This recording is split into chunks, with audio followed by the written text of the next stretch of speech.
Tatsavitur Vareniyam Bhargo Devasya Dhimahi Dhiyo Yo Naha Prachodayat Om.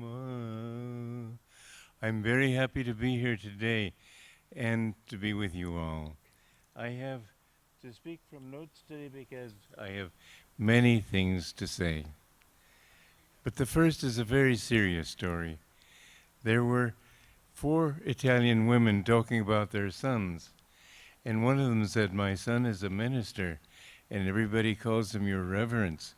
And the next woman said, "My son is a cardinal, and everybody calls him your grace." And the third woman said, "Well, my son is the Pope, and everybody calls him your holiness." And the fourth woman didn't know what to say. She said, "Well, my son is very large and very tall, and everybody, when they see him, they say, 'Oh my God.'" And so it is that many people think that being spiritual means to be self-important. Sort of like if you've seen the movie The Song of Bernadette, a wonderful movie.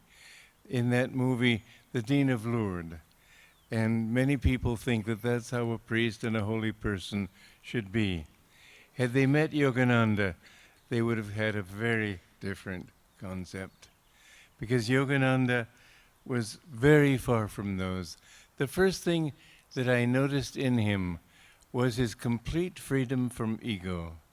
There was, when you'd look into his eyes, you would never see in his eyes any sense of I. There was no personal reaction, likes or dislikes. That didn't mean he wasn't human. It meant that he didn't have personal likes and dislikes, but he was in every way free. You could feel that sense that when you were looking into them, you were looking into infinity. I lived with him for 3.5 years, and I have to say those were the most important years of my life. The memory of them is something that is so deep that I wrote this whole book, 300 and something pages, in 3 weeks, and hardly didn't have to edit it. It just flowed out. He was very even-minded under all circumstances, so that no matter what happened, he could never be disturbed. And yet, he could at the same time be very concerned for people. It wasn't that he was a cold fish. There was a story that Debbie Mukherjee from Calcutta, a disciple of his who lived at Mount Washington, and he told this story that Yogananda, he was with Yogananda in the car one day and driving through the streets of Los Angeles. Yogananda said, "Stop here, stop here." So they stopped the car. He got out and walked back a few shops and went inside, and it was sort of a junk shop. And he picked a few junky items, and Debbie thought, what does he want with these things? And he came to the counter and added it up, and the woman got excited, and when she saw the bill and when he paid her, she burst into tears. She said, "I was badly needing just this amount of money today, and the time for closing was near. I was afraid it wouldn't happen. God himself sent you." But that was the kind of compassion he had and the omniscience that he had, that he knew this complete stranger who was not a stranger to him because she was a child of God. And passing by, she knew her thoughts, and he went in to help her. There was one time when he used to wear a cane, not because he used a cane, he didn't need it so much, it reminded him of the danda that swamis often use in India, and to remind you of to keep the spine straight. So in honor of that tradition, he walked with a cane, and he went to a shop to buy a cane. And he tried to argue with the man to get the price down because he was representing the organization. He wanted to be a responsible buyer. Then, after he'd paid the money and everything, he gave him much more money than the cane was worth because he saw what a poor shop it was. And he felt sorry for the man. And the man said, "You're a gentleman, sir." He gave him a beautiful umbrella. And then when he came home, he said, "What a poor shop that man had. He just had a linoleum floor. I think I'll buy him a carpet." But this were complete stranger. He was that way toward everybody, absolutely loving.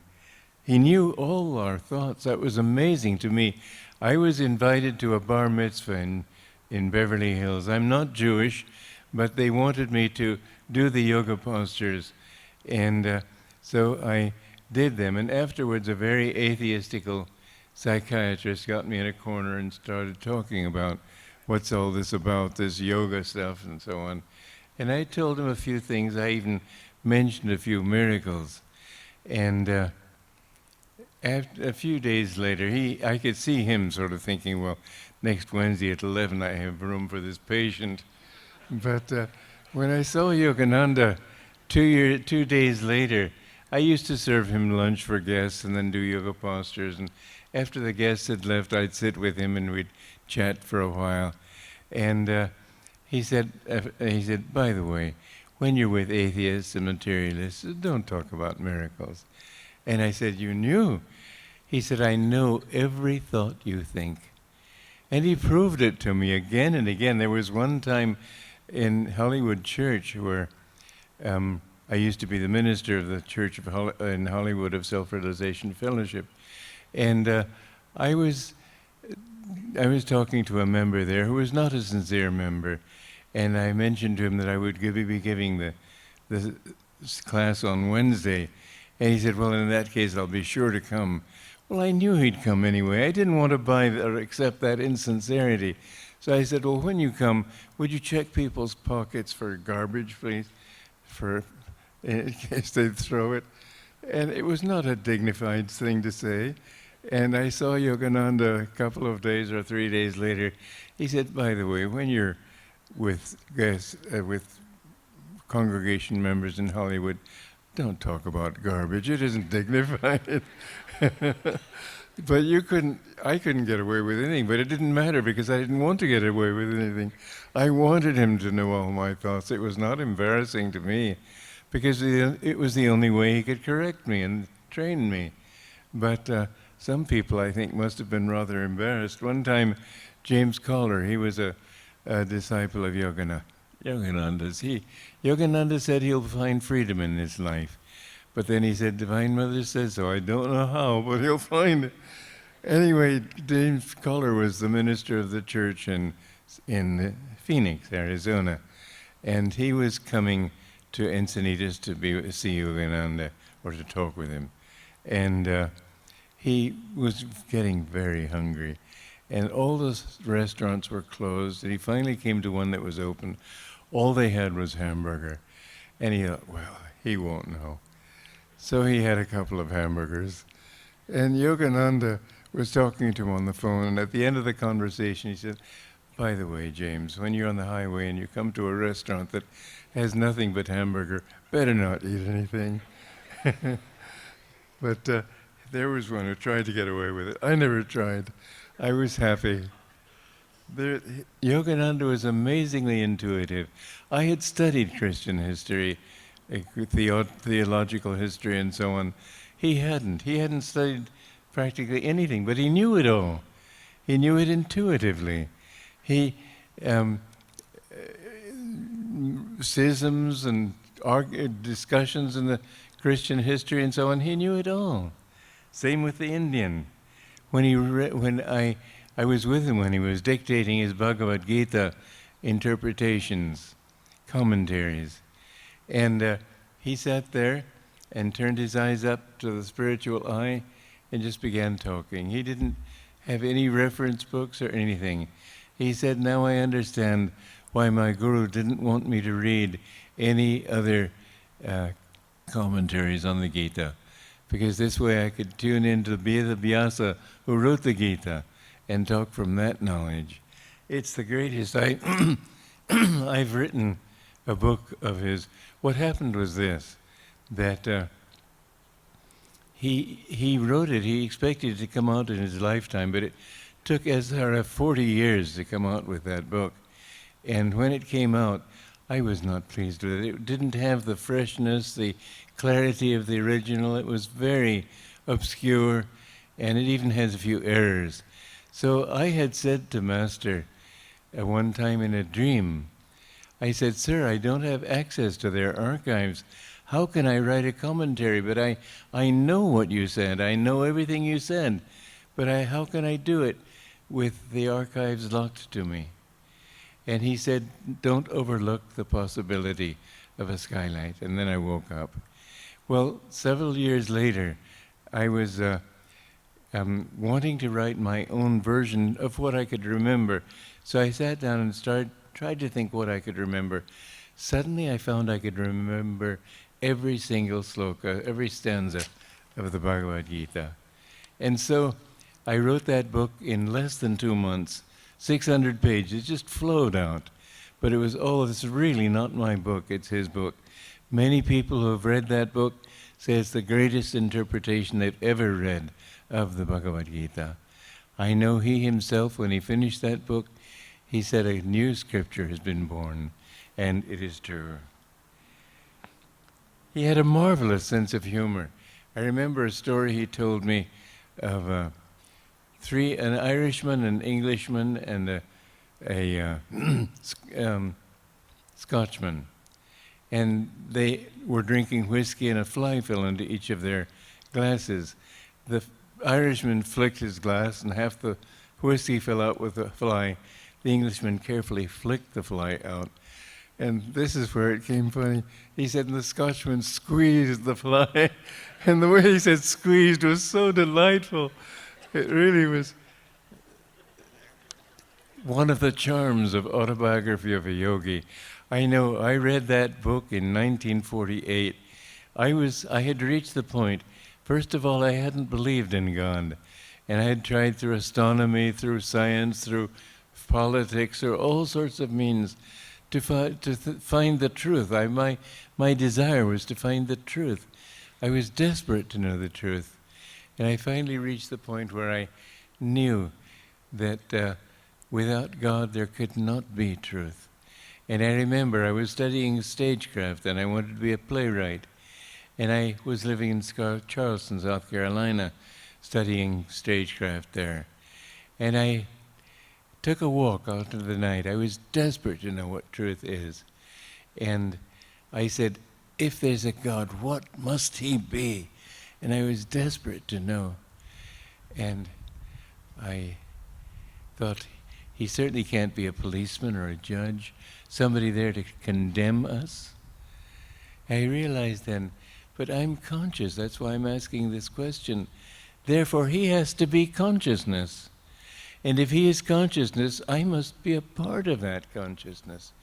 And if I'm a part of that consciousness, then my duty in life is to open myself to his consciousness. And I found that the times when I drank and my mind was fuzzy, I was less conscious. Other times when my mind was clear, I was more conscious. And so I decided I had to find God. Therefore, I gave up smoking immediately. I gave up drinking immediately. Well, it took me a year, but after that. But smoking was the hard one for me. Drinking was easy. But I remember I wanted to be a hermit, and I thought, well, where would I buy cigarettes if I'm a hermit? So I gave up smoking. Just like Mark Twain, he said, it's the easiest thing in the world to give up. I've done it 1,000 times. So when I drank that coffee at lunchtime, I'd remember cigarettes, and I'd go back to it. But every time I went back, and this is a very important lesson that I'd like to share with you, I never said, I have failed. I always said, I have not yet succeeded. And after a year, I gave it up easily. It was never thought about it again.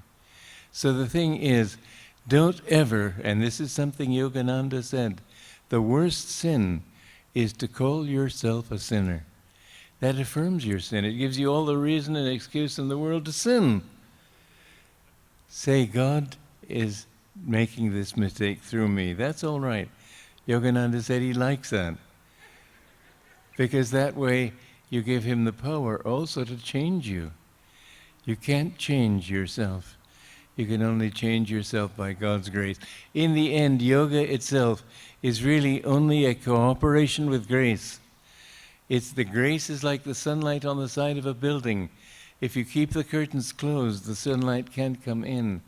You have to make the effort to open those curtains. Then that sunlight can come in. And yoga teachings are to help you to understand how to be in tune with that grace so that you can receive it more completely.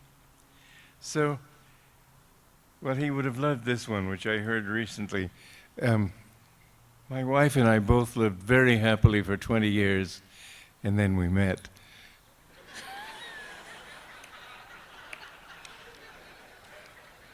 Yogananda talked of the movies where the hero is so handsome and the heroine is so beautiful, and they marry and supposedly live happily ever after. And Yogananda said the director doesn't, as you see the next day, rolling pins and black eyes. But he had a little fun at the expense of marriage as it's practiced today. And it's something to think about. It should be a sacrament, and too often it is not. Well, if I can't manage with this one, I'll go off to the next one. That should not be. There was a Christian fundamentalist on a train who saw Yogananda in his robe and his long hair, and he got up and walked over to him and said, "Do you believe in Jesus Christ?" Yogananda said, "Well, yes, of course, I believed he was a great Savior." "Do you believe that Jesus was the only Savior?" "I believe God has effected his salvation through many great souls." "Unless you accept Jesus Christ as your only Savior, you will go to hell." And his face was so contorted with anger. Master very calmly said, "Well, I may get there by and by, but my dear friend, you were there already." Everybody in the train carriage laughed because it was so patent that this man was in hell. If there is a hell, it's anger and harmful emotions. So one time, Master spoke with great power, and I would like to tell you something, because he often talked about the importance of starting communities. And in Beverly Hills, there was a garden party with Mrs. Clarence Myers, very big thing with 800 movie stars and people big in Hollywood and all sorts of famous people. And at the end of it, the hostess, Mrs. Myers, asked him if he would like to say a few words. Well, you know how you're the normal person. Well, he wasn't not normal, so let me say, people normally would say, "Well, thank you very much, and it's so nice to have met you all, and thank you for the wonderful tea, and it's wonderful to be here, and God bless you all." And maybe, since he was a spiritual teacher, give them a few kindly thoughts, and that would be it. Oh boy, nothing was ever more different from what actually happened that day. As soon as he began speaking, I have never heard such a powerful lecture in my life. He said, "This day marks the birth of a new era. I am sowing my thoughts in the ether, and my thoughts, my words shall not die." He went on to say, "Thousands of youths must go north, south, east, west to spread this concept of world brotherhood colonies." Then he stated very forcefully that this idea would solve countless social and personal problems that would arise in the future, particularly with the worldwide depression that he saw coming. He saw a very great depression. He said it would be much worse than the 1930s, much worse. People would be starving. He said that communities where people can live together, grow their own food, build their own homes, if that message was pertinent then, it has become very pertinent now. And although his third president after him told me, frankly, "I'm not interested," I took it upon myself to start those communities. I was the only person in that crowd of 800 who vowed he would do what he could to start these communities. And with God's grace, I've started 9 in the world, with about 1,000 people living in them. But it's only a beginning. Yogananda said this idea would spread like wildfire, and he urged everybody to take it seriously, and I am urging you today to take it seriously, because it is very much needed. It will be needed when you don't have food. Even today, you go to the supermarket later in the afternoon, they've run out of this, they've run out of that, they've run out of the other thing. How will it be when there's no way that those trucks can come into the cities? It's important, very important. So, Master said, the thing with the early disciples who came to him, when he first came to America, he came to try to give everybody the feeling that they could do it too. I remember a woman in the church in Hollywood saying to me, I've been practicing Kriya Yoga for 6 months and I haven't had Samadhi yet. Well, Samadhi is something you have to work at for a long time. But he made it seem easy. And so the people who came to in the early years got the feeling that he was just a human being, a great man, but not a master. We who came to him later in life had a very different understanding of who he was. He was speaking then more frankly and openly of his oneness with God. This, I remember, Dr. Lewis told me when they were young men together, when Yogananda came as a very young man, and he told him that he told us that he and Yogananda used to wrestle together.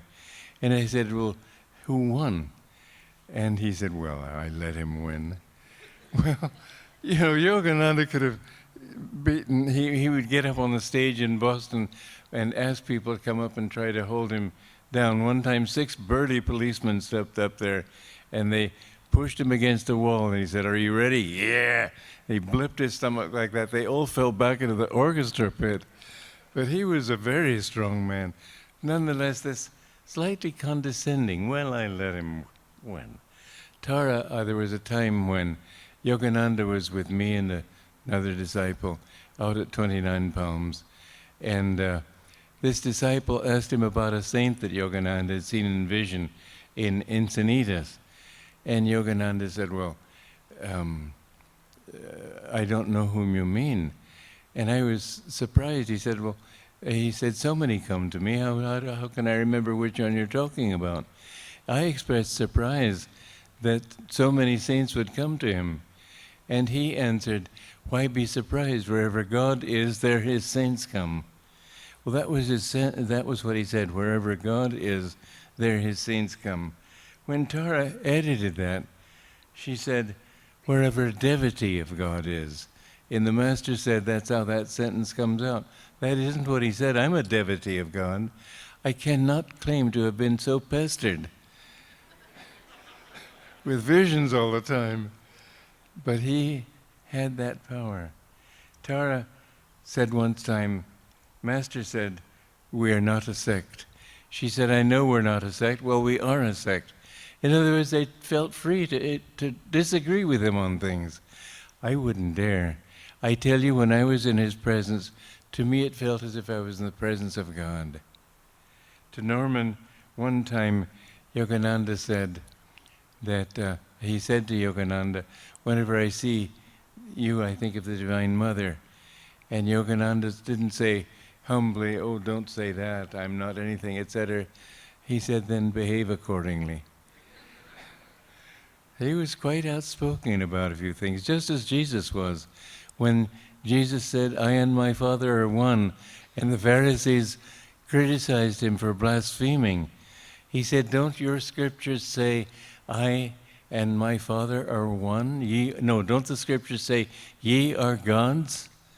We're all gods. Well, I'll get into that a little bit later.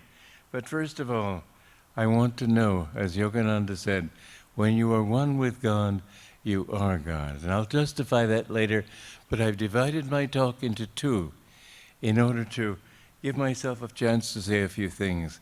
I'm going to begin by asking the choir to come up, and just the four singers. We have a singing group in Los Angeles. There are four. They sing beautifully, and they will come up and sing one song. These are songs I've written, Memories, this is called.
Glimmering stars in its depths, a sudden leaf falling toward the water.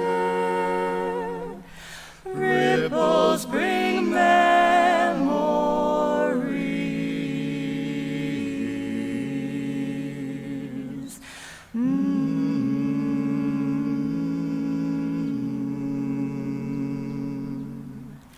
Sunshine, laughter, young folk dreaming of a world they would mold.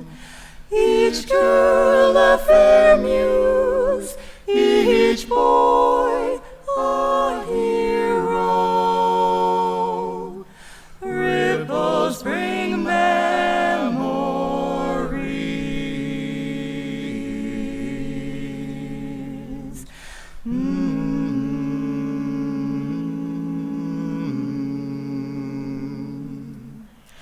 Friend, all our lives we spend seeking the stars, thinking them almost at hand. How far must we roam ere our minds turn within, ere we at last understand?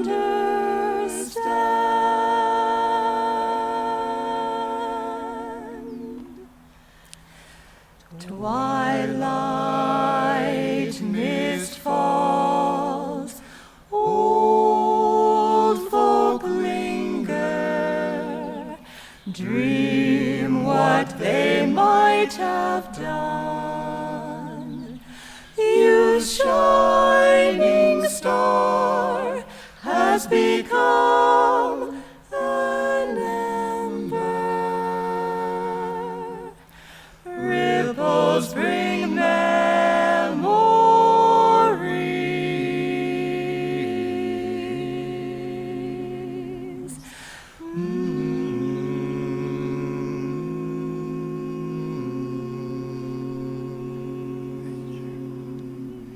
Thank you.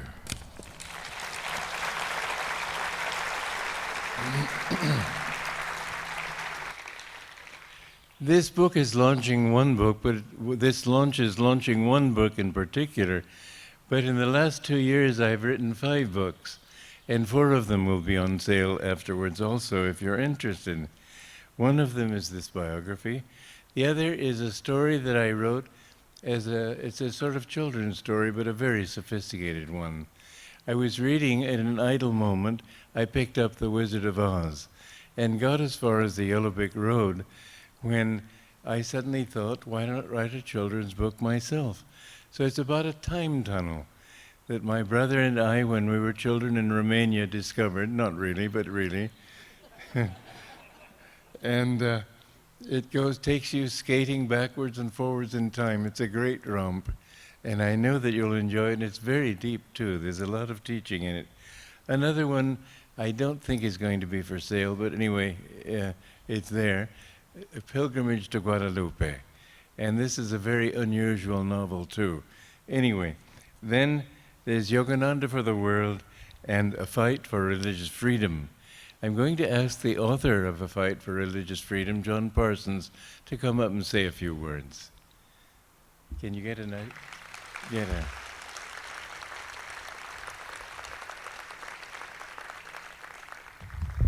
Thank you very much, Swami, and thank all of you. My name's John Parsons. I had the privilege of representing the Ananda Church during the 12 years of the lawsuit that went from 1990 until 2002. When the lawsuit was over for the following couple years, when I'd go up to Ananda, we'd all talk, loosely and, about someone ought to write a book. What a story. It ought to be documented. Well, someone ought to. Didn't think it was me. But over the years, there continued to be a lot of misunderstanding out there. The internet is still, to this day, filled with stories about what happened during part of this lawsuit. It became increasingly clear that somebody needed to set the record straight. What is out there in the internet is simply not true. It misstates what happened. It's calumny of the worst sort because it's often done anonymously. You can't confront the person and say, wait, no, that wasn't a finding. That is not what happened. So finally, after some urging and the decision that someone needed to do something, I started it 4.5 years ago. And unlike Swami, who cranks out books in a matter of weeks and months in an unending flow, it was a challenge for me. And it ended up, I started to write a memoir. It was simply going to be a tale of what I saw, kind of the lawsuit through one person's eyes. And the memoir, and it is a memoir, celebrated the Ananda community. I have been constantly, and to this day, impressed and inspired by the wonderful people who are the Ananda community. Swami Kriyananda is, in my opinion, beyond description. And it's partly a memoir of what we experienced together. It's told through my eyes, but it is not my story. It's Ananda's story and Swami Kriyananda's story. And as I started to write a memoir, it turned into a history. And in the end, a tale. The history. As we're going through it, and I was reminiscing and thinking about the facts we'd learned along the way, it suddenly occurred to me that the path we seemed to be walking in the lawsuit was actually a parallel path to what had happened in the past. And many of the incidents that we uncovered in the history of Yogananda was playing out again. Accusations of being a sex-crazed head of a cult. Ooh, that happened in 1928. Lawsuits brought by people who Yogananda thought were friends, colleagues. Ooh, lawsuits brought by people. And as I looked closer and closer to it, I must say in retrospect, because those were often dark days during the lawsuit, it became clear that there was more going on than just a lawsuit. That also needed to be told. And then finally, as I'm writing it, it became a tale. It became a tale of how ordinary people, I'm talking about us now, ordinary people and inspired people can do amazing things if they just set their mind to do it. When the lawsuit started off, those were dark days. Those were troubled times. We started off, we almost lost the lawsuit. I almost lost the lawsuit in a matter of months. Oh, it was almost in their pay. And part of the tale then is I discovered that even though you can stumble in the darkness, as long as you stumble towards the light and you don't give up, amazing things can happen. I'll always be grateful for those years and made friendships that last to this day. At the end of the tale, then, I think there is something to be learned, as there always is if we look close enough. And one thing is what is to be learned about lawsuits. First of all, avoid them like the plague. Do anything you can to settle them. And we tried, and we couldn't. And the second lesson is, like Shakespeare tells us, sweet are the uses of adversity. If you must be in a lawsuit, embrace it. Make it your own. Reach deep down into it. And when we did that, pulling together, we were able to uncover amazing facts on the history of Yogananda, on the strength of the Ananda community, and the future that really laid before us. So I just want to let you know the book's going to be out in August, and we're going to be touring around the communities. If you have any questions, I hope you can make those, and I'd be happy to answer all of your questions at that time. But I wanted to thank you, and I wanted to thank especially the members of the Ananda community for giving me this wonderful opportunity. And one final point is I want to thank Swami Kriyananda for not taking my advice, my strongly worded advice, that he ought to fire me because I couldn't possibly do this job. We were outgunned, we were outlawyered, we were outspent. The case was absolutely hopeless, except we won. That is Swami's guidance and all of you, and I thank you so much.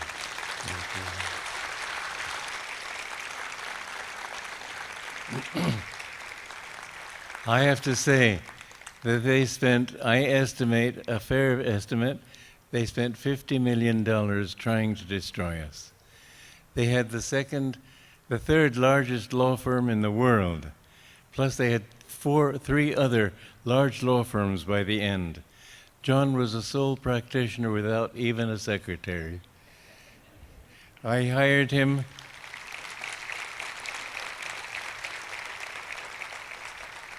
I hired him because I believed in his integrity, and he proved it to us. They were trying to wipe me out of existence, that's all it was. Well, there's a book I've got coming out also now. It's called Yogananda for the World. I wrote this book out of a sense of duty to Master. I am the only person on earth who can point out ways in which my fellow disciples have departed from Master's will. But I wrote this book also to purge the great hurt I had felt in their treatment of me, because I was thrown out on my ear. I was summoned from India to New York, 3,000 convenient miles from Los Angeles, where we were centered. I was told I was out, period. They told me to keep the money I had in my wallet, that was it. And I never was angry with them. I always loved them. I had respect for them. I never lost that respect. But I have to say that the hurt was very deep. And I think it was the great hurt of my life. And I'm grateful to say that this book has helped me to understand that this supreme hurt, now it's not that I forgive, is that I can accept it as coming from God.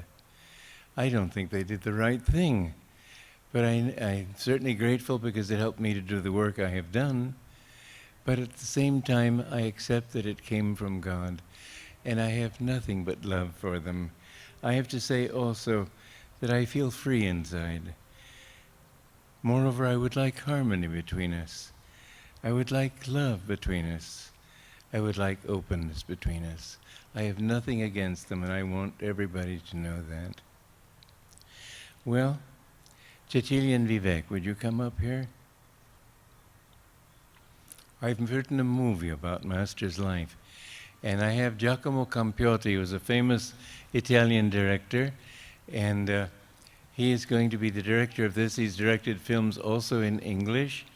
And we're doing this film. We have several people lined up for it already. They're going to be the great promoters, and if you want to talk to them about it afterwards, they will be outside to talk with you. I'm proud of what you have done.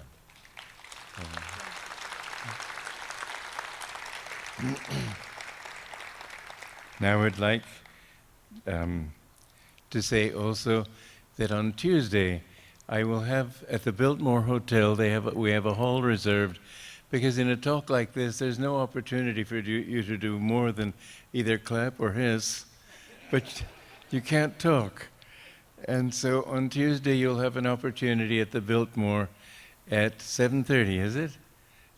At the Biltmore, to ask questions, and I'll do my best to answer them. Okay, now.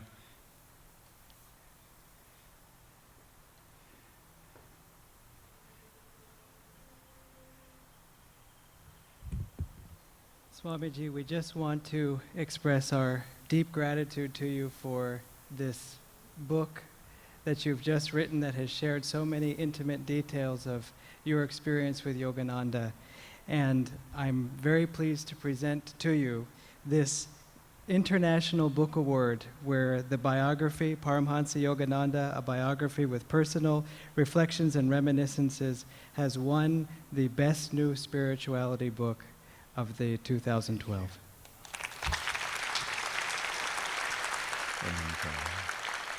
Thank you.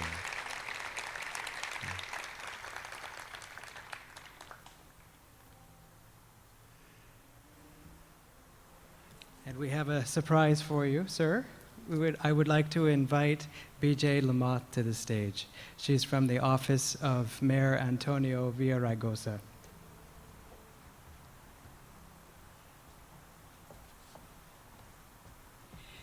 You know, right outside this facility is the 101 freeway. And it's a place where we all rush to and fro to work and other places. And the mayor would like to thank Swami Kurananda for leading us off the freeway into places like this of peace and stillness so we can continue the journey. To Swami Kurananda, as mayor of the city of Los Angeles, I congratulate him on the latest publication, Paramhansa Yogananda, with personal reflections and reminiscences, a biography. For over 50 years, Swami Kurananda has shed a spiritual and reflective light into the world, across continents and into the lives of individuals. We thank him for his many accomplishments and for sharing the life and teachings of Yogi Paramhansa Yogananda. The city of Los Angeles welcomes and thanks Swami Kurananda. Mayor Antonio R. Villaraigosa. Thank you.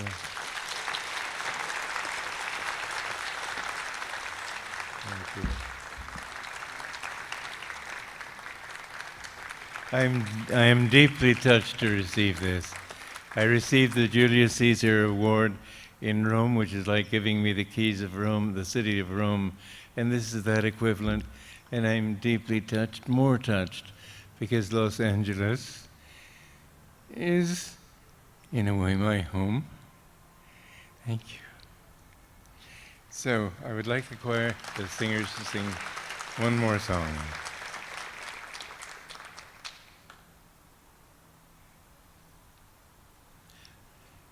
Huh? Are they not coming out? What?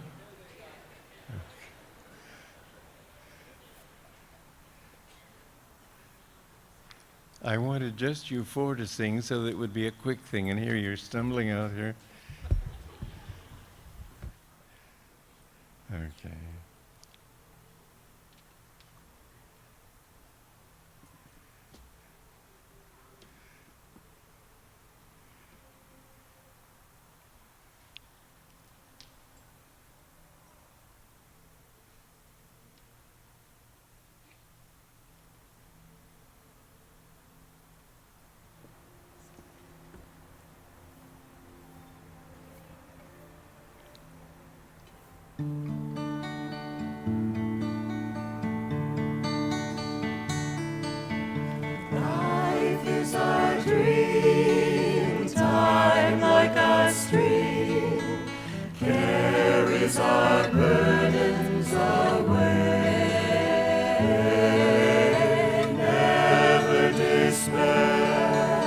joys everywhere.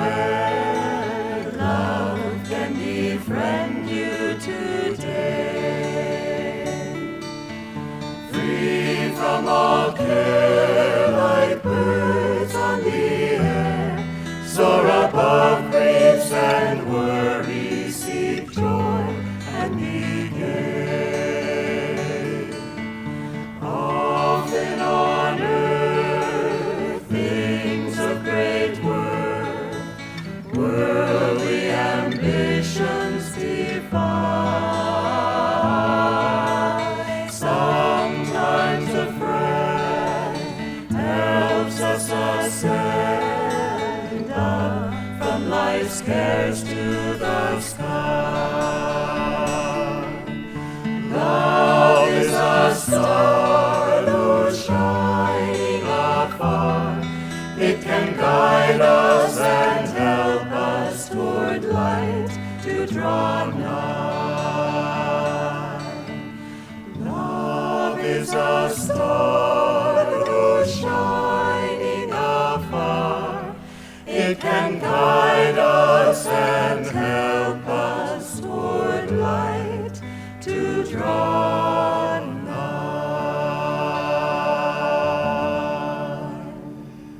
Thank you.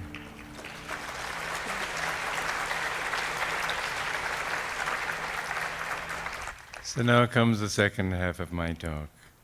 How did God create the universe? 200 years ago, people thought that God created it as sort of like a miracle. And then, a little over a century ago, it was discovered by science. People have always talked of the enmity between science and religion. It need not be so.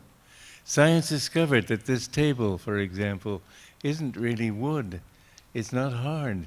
It's energy. All matter is energy in a certain rate of vibration.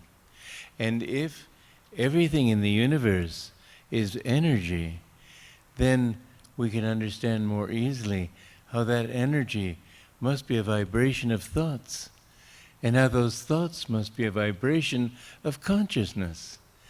Everything is God's consciousness, as I said earlier, and God created all of us as His dream. Our duty in life is to wake up from this dream and to realize that we are not this ego. The first and most important thing you have to do on the path is to get rid of your ego. The most difficult thing also.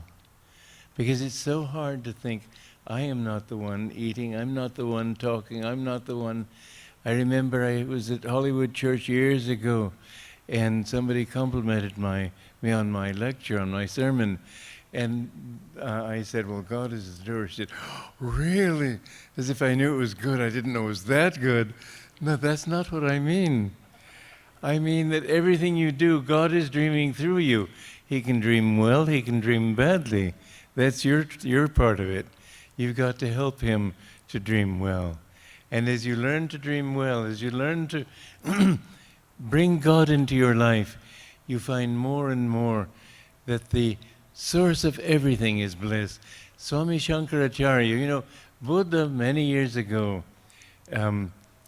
declared that karma kand, the prayer to the gods and asking them to do things for you, this is not enough. He said, you have to do the effort. And so he didn't talk about God. He talked about the importance of self-effort. That was the right thing at that time. If the goal of life, let us postulate, is to reach the equator, people who are north of the equator will be told to go south. But people south of the equator will be told to go north. And when they pass the equator and meet people coming north, they say, no, you should go south. And they say, no, you should go north. And so they fight each other. But the truth is all the same. We have to find our equilibrium inside ourselves. And so Shankaracharya came and said that God does exist, but He's not an elephant with a trunk or all these different gods and goddesses with 10 arms and so on. He is Satchidananda, ever existing, ever conscious. And Yogananda added, ever new bliss. This is why everybody in the world, the one thing everyone is looking for is happiness. Why? Because we all want our true self. We've come from bliss. We're his creatures, and we want that bliss again. And even the worst mafioso really is only seeking bliss, but he doesn't know it on that octave. So he seeks it on a very low octave, revenge, power, etc. On a higher level, a higher octave, they seek it as pleasure, and higher still as happiness. Everybody at least is seeking what he thinks is happiness. But the truth is, everybody in the world wants that bliss. And so we all want God. The only thing is most people don't know it. And it takes many, oh gosh, I don't know how many, billions of lives maybe, before people finally come out of this delusion. It takes 5 to 8 million lives to reach just the human level. But after reaching the human level, then you've got the ego. And your ego is your greatest friend and your greatest enemy. Your ego says, I'm the one who's suffering. But your ego also does all those things that make you suffer. Animals don't feel suffering in the same way that you and I do.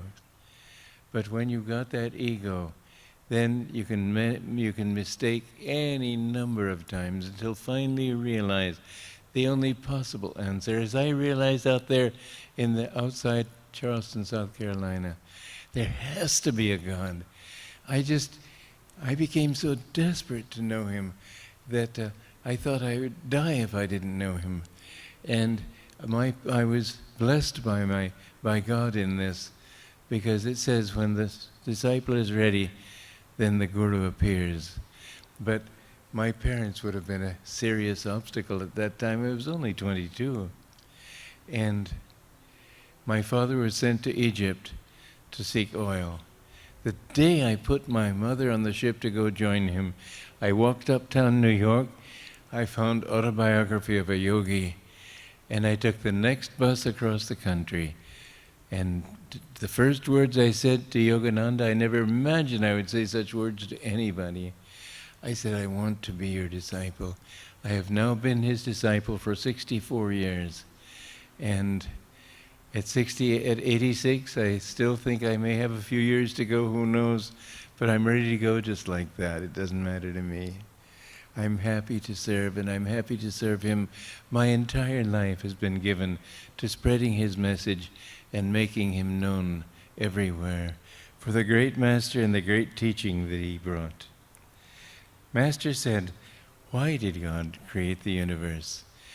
The Indian teachings say he wanted to enjoy himself through many. And you see all the suffering in this world and you say, enjoy? But Yogananda had another answer for that. He said, ever new bliss. The nature of bliss is to want to create itself, to manifest itself. And our need for him will be unceasing. But that dream, it's all a dream. And yet if you hit your dream in a dream, hit your head in a dream, your dream head will hurt, won't it? So you have to understand that even though it's a dream, it can hurt until you get out of it. The Bhagavad Gita says, get away from my ocean of suffering and misery. You'll never find freedom from that until you find God. That is your other incentive. People all want to avoid pain. They all want to find happiness. They all want to get out of this ocean of suffering, but they don't know where it's coming from.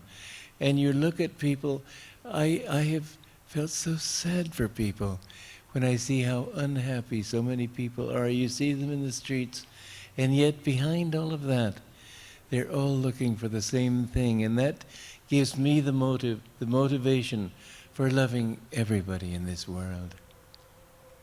Well, does Satan exist? Yes, he does. What is Satan? God created Satan. Satan is that aspect of the dream which pushes everything away from God. And if you're sitting on a fence, if you go left toward Satan, he will pull you. Yogananda said in Autobiography of a Yogi that thoughts are universally, not individually rooted. You don't create your thoughts. You are an instrument for manifesting them, depending on the level of consciousness on which you live. And when that level is high, then you are happy. When that level is low, you are unhappy. This is the battle of Kurukshetra in the Bhagavad Gita, between the forces of darkness and the forces of good within ourselves. We have to learn to choose the right within us. But Satan is there always ready to grab you if he can. And if you go toward him, he will influence you further. If you go toward God, he will influence you further. So you have that much free will to go toward him or not. But otherwise you don't have free will. I encountered 2 books in India written 5,000 years ago predicting the lives of people living today, and my life was there. How could somebody living 2,000 years ago know what I would be in this life? How? Because time is a delusion, and you have no free will except to turn toward God or toward Satan. In this book, the Biography of Yogananda, I explain many things about Indian philosophy, the caste system, the teachings of Patanjali, the truth that it is not idol worship that Indians follow, but ideal worship. Those gods, as they call them, are really only ideals of wisdom, kindness, etc., etc. But Om Tat Sat is the Indian version of Father, Son, and Holy Ghost. And in the Catholic Church, they say you have to come to Jesus through Mary. Mary represents the Holy Ghost. You have to go through the vibration of the universe. All the universe, when God created the universe, he did it in vibration. And that vibration is what is the universe that we live in. Everything is in vibration. When you go beyond that, then you find the Father. But reflected at the heart of every vibration is the still Christ consciousness. Jesus wasn't the only Son of God. Christ was the only Son. And our job is to become one with that Christ, to become like him. There was a story that I wanted to read to you. It's a story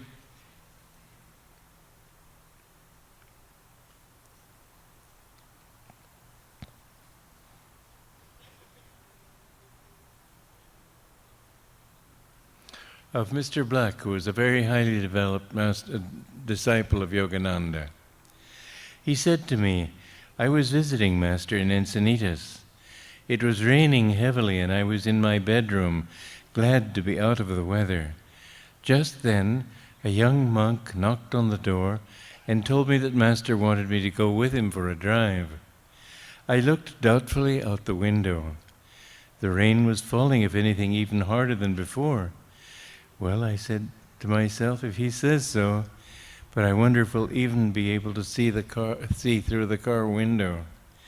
I put on some protective clothing, then went to the front door, only a few feet away, as you know.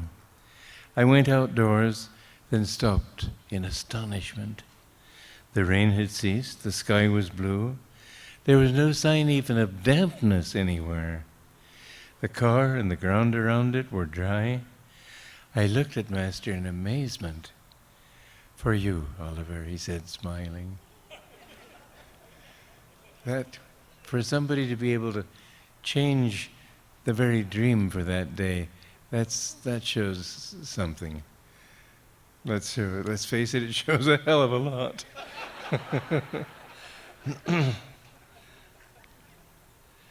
There's a carrot juice story in which Master was serving about 10 guests, I think, in Encinitas, and he decided he wanted to give them some of the carrot juice that was processed in the processing plant there. And he asked the disciple to come and bring some of the carrot juice. The disciple said, well, sir, all the carrot juice is exhausted. Master says, isn't there a little bit there? Yeah, there's enough for a little small cup. Master said, well, bring that.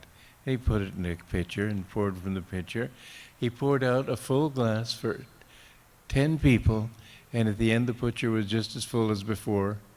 Had just as much carrot juice, not full, but it was the same. Master didn't say anything. The guest didn't know it was a miracle, but that disciple told us that story. That kind of power the saints, the great masters have. Nowadays you think it's not possible. I'm telling you, I lived with a man and I saw these things happen.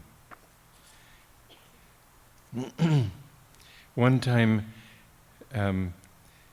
he was in Serampore and he passed a house and people were lamenting.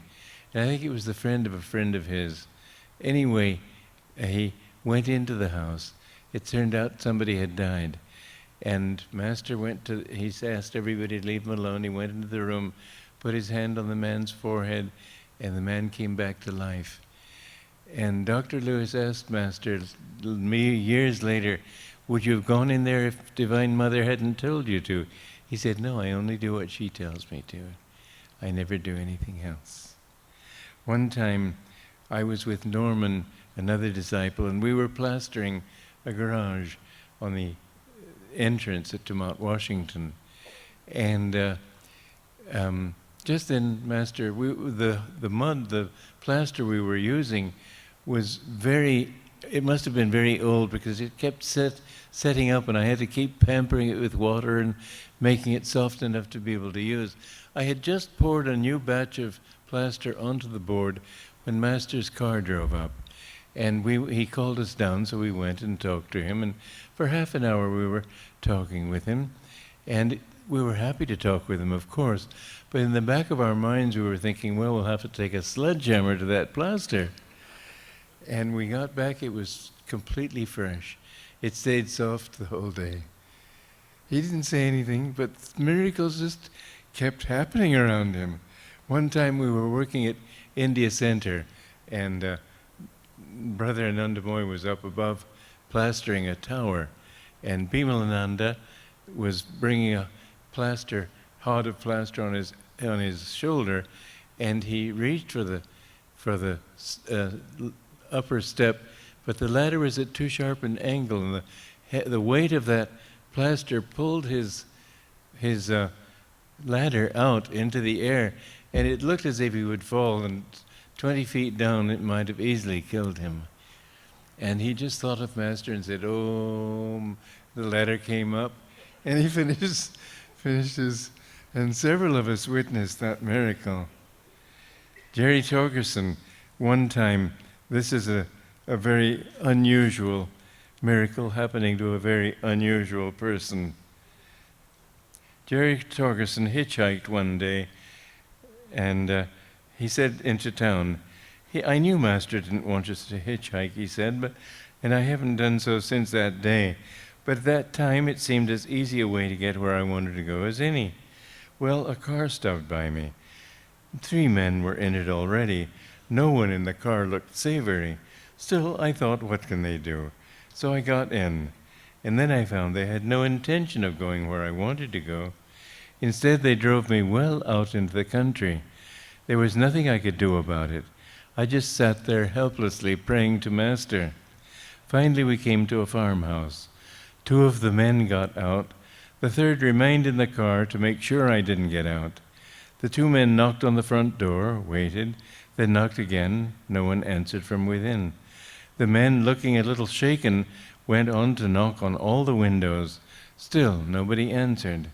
At last, very nervous, they returned to the car, took me back to the highway, pushed me out, and then drove off at high speed. The next day, I stood in line at the church to tell Master what had happened. When I reached him, his first words to me, "Jerry, I told you not to hitchhike. Those men wanted to involve you in a crime. I had to stop the ears of everyone in that house so they wouldn't hear their accomplices knocking." Well, so many stories, so many miracles, but living with him was just a miracle in itself. I think probably, as he himself said, isn't humility the most important miracle of all? The fact that he had no ego, that he let God do everything through him, that he never did anything without God wanting it. SRF, unfortunately, has diminished him. They made him only the founder of a little organization. He came for the world. They've tried to institutionalize him. Dia said he had come to create a monastery. He came to do so much more. He said he was our master said he was Arjuna, the disciple of Krishna. And Tara said to us, "You can't say that. We have no proof. Isn't the fact that he said so proof enough?" I don't know how they could talk like that. Master was an avatar. You know, the difference between an avatar and an ordinary saint is that a saint has to be good and humble and all those things. But an avatar, it says in the Bhagavad Gita, whenever virtue declines and vice is in the ascendant, I incarnate myself as an avatar, an incarnation of God. An incarnation of God is somebody who has attained complete liberation in God, has merged back into God, and then out of compassion for humanity says, I will come back and help people. He comes with the power of God himself, much more power than a saint. But he says, appearing from age to age in visible form, I come to destroy evil and reestablish virtue. And so you see that Jesus, although people speak him as meek and mild, can you call him meek and mild when he drove the money changers out of the temple? Can you call him meek and mild when he said to the Pharisees, called them the sons of your father the devil? He was a powerful man, and he talked with power, as Yogananda talked with power, and as every great avatar will. Saints may be retiring, humble, back, but these people are here also to destroy evil. And his purpose in this life was to destroy the evil of people's forgetfulness of God, people's forgetfulness of who Christ was and what Christianity is. Now you've reached the point in Christianity where if you are good and go to church every Sunday and don't blaspheme your neighbor too badly, hurt your neighbor too badly, you'll go to God. Just believe in Jesus. That's not enough. Jesus could have just said, well, come and believe in me, and then gone. He came to bring us a teaching. He came to teach us that we must be pure in heart, that we must love God with all our hearts. We must give up everything for God. He said that to love God first, and then everything else will be added unto you. And his teaching was a very radical one. He said, give up everything. And yet, how many people now think of that? They talk rather that he died to take our sins. That's not enough. No. Yogananda used to say, I killed Yogananda long ago. No one lives in this body temple now but God. And he said, he wrote a poem called My God's Boatman. And he said in that poem, I will return, if need be, 1,000,000,000,000 times, as long as one stray brother is weeping by the wayside. Imagine that kind of compassion, that he would postpone his complete merging in God even for 1,000,000,000,000 years to help people. That was the kind of love I saw in him. I saw it in his presence. I remember one time, I used to be nearsighted until I had laser surgery on my eyes, but leaving his room at 29 Palms, I just looked back. It wasn't his expression, but there was such a power of love coming into through his eyes that I turned away with tears in my eyes. One time he was giving dictation to Sister Shraddha, and he was called to the front door. One of the monks wanted to talk to him, so he went, and he came back. And Sister Shraddha, there was a rose in a vase, and Sister Shraddha, when she saw him at the door, she said, but wasn't the rose pointed toward him when he was sitting? So she looked, and it was pointing toward him. Somebody else came to the front door, and he went and talked to them, and she looked, and she saw the rose pointed toward the door. He came back and sat in his chair. The rose was pointing to him. Finally said, sir, you have a new devotee. His mission, he told us something that was a bit of a shock to me, I have to admit. I was raised in the English system, and I'd always thought of William the Conqueror as being one of the great villains in history. He told us he was William the Conqueror. I really had to rethink that one. But I did a lot of study on his life, and I had Catherine Kyrie, one of our members, do research. She researched it for 10 years about his life. She found he was a very holy man. 430 years after he died, his body was exhumed. It was incorrupt. That only happens to great saints. His closest friends were saints. His Lanfranc, Anselm, he was always faithful to his wife. He had to be tough. He had to do things because it was necessary to drive out evil and to bring the whole, from his example, he has changed really the whole world. A historian I read, Freeman, says that the whole world owes him a debt for what he has given to us. Well, Yogananda told us this. I used to wonder, why did he talk about that? Well, it was because he had a work that would change the world. His work, his mission, his legacy was for the whole world. And you will see over the years to come what a great power he brought into the world. Yogananda destroyed evil in the sense that he showed the countless fallacies into which both Hindus and Christians have fallen. He helped to correct those fallacies. Yogananda was the avatar of Dwapara Yuga. That's what I think of him as. His mission was simply one, however. Beside all the worldly good he did, his mission was to bring souls to God. God bless you.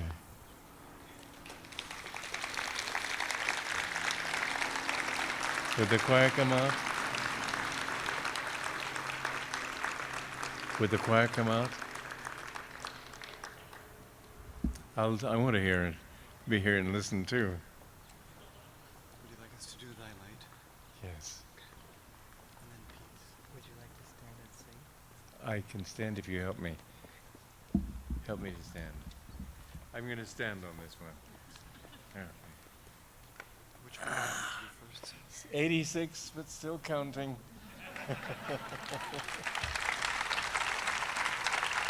Which one would you like to do first? Not this. I want to do Thy Light? Thy Light, yes. Okay, I don't have the That's words. all, not this. So. Oh, I might as well sit down.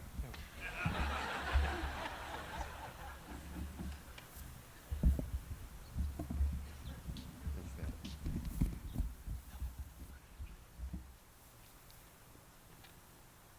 I would like to suggest you stand for this song.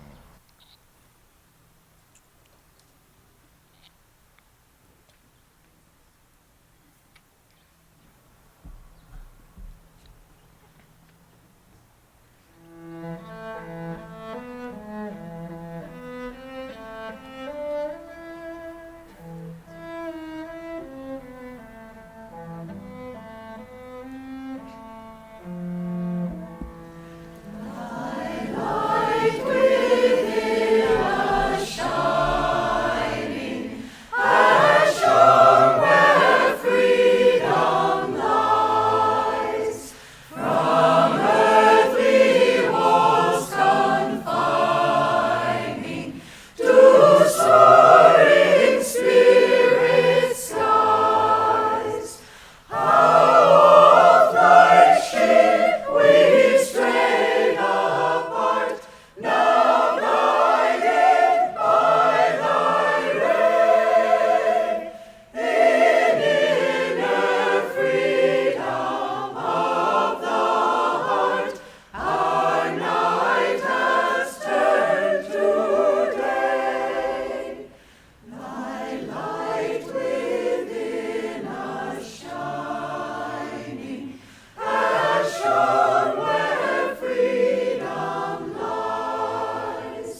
And I look forward to seeing as many of you as can come on Tuesday to the Biltmore as possible. God bless you.